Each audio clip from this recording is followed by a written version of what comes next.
कुठून कुठून 2 वाजता नाही कुठून ते मुद्दाम कागद काय असले काय असेल ना पैसे उचलूच नको असंच राहू दे.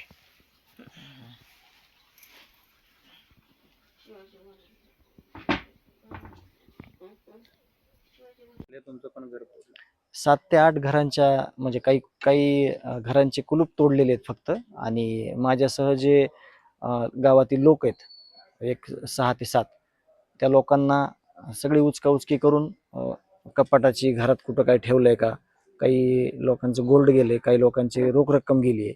आणि मी आणि माझे भाऊ यांचे कपडे ज्या कपाटात मागे घर पडलेले तर तिथं फक्त बघितलंय त्यांनी चोरांनी की काही सापडतं का तिथं. तर तिथं रोख किंवा कशाची दुसरी चोरी नाही झालेली, फक्त कपडे वगैरे सगळे त्यांनी अस्ताव्यस्त करून टाकलेले आहेत. देखील